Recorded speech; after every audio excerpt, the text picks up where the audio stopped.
In August 2017, a company called MoviePass made an offer that sounded too good to be true. For $9.95 a month, you could see one movie per day in theaters.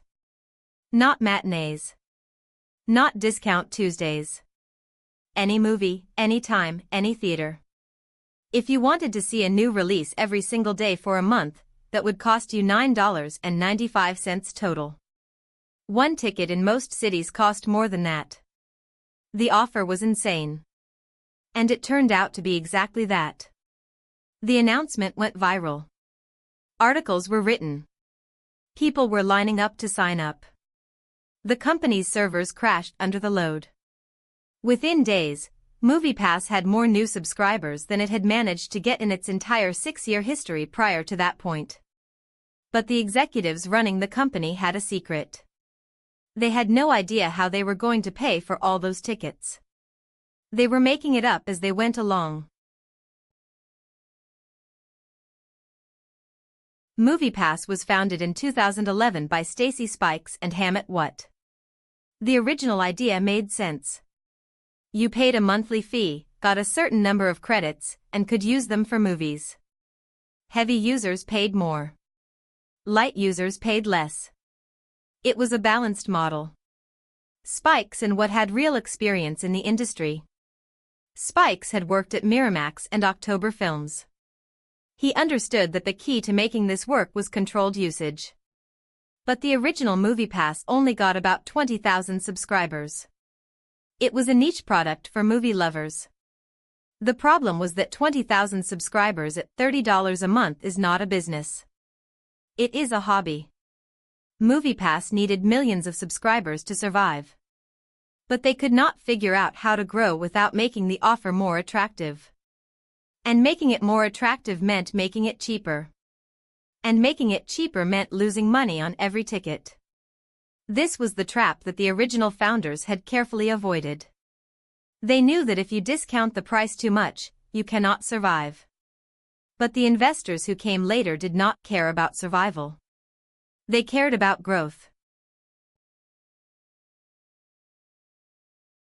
In 2017, a data analytics company called Helios Matheson Analytics bought a majority stake in MoviePass. This is where everything went wrong. Helios Matheson was run by Ted Farnsworth, a man with a background in penny stocks and dubious business ventures. Their theory was simple and catastrophic.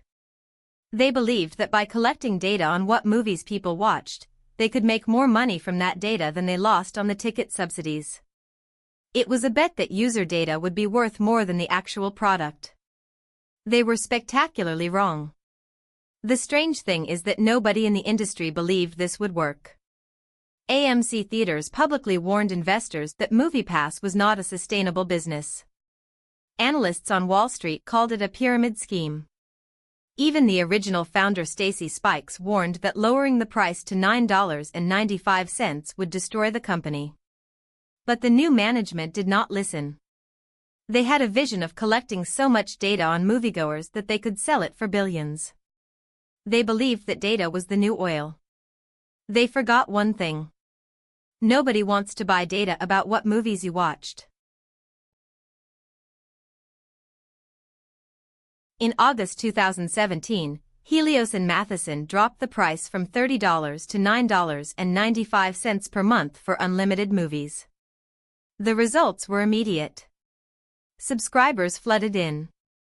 20,000 became 150,000, then 500,000, then 1 million, then 3 million.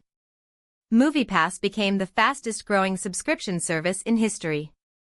There was just one problem. Every time a subscriber saw a movie, MoviePass paid the theater the full ticket price. In New York, that could be $17. For a subscriber paying $9.95, MoviePass lost money on every single ticket. The more successful they got, the more money they lost. It was a Ponzi scheme disguised as a startup. Think about the math for a second. If a subscriber sees 4 movies in a month at an average ticket price of $12, that costs MoviePass $48. But the subscriber only paid $9.95. That is a $38 loss per subscriber per month. With 3 million subscribers, that is $114 million in losses per month. The company did not have $114 million per month. They had almost nothing. They were borrowing money from investors to pay for movie tickets. It was like filling a bathtub with the drain open. The faster they grew, the faster the water drained out. By the summer of 2018, MoviePass was burning through $40 million per month. At its peak, the company was losing money on 3 million subscribers simultaneously. The stock price of Helios and Matheson crashed from $32 per share to pennies. They started implementing desperate measures. They blocked people from seeing popular movies. They added surge pricing. They changed the terms to 3 movies per month. They even lost the ability to pay theaters. Customers would show up with their MoviePass card and the transaction would be declined because the company had run out of cash. It was a complete operational meltdown. The theaters themselves started to get nervous. AMC, the largest theater chain in the world, publicly warned that MoviePass's business model was unsustainable. AMC started exploring their own subscription service as a backup plan. Meanwhile, MoviePass's investors were getting nervous. The company had raised over $300 million from investors and had burned through almost all of it. They had nothing to show for it except a customer base that was increasingly angry and a reputation that was in shambles. As the cash ran out, the management started making increasingly bizarre decisions. They introduced something called peak pricing, an extra fee for popular movies, which completely defeated the purpose of the subscription. They started blocking certain movies entirely. Black Panther was unavailable for weeks.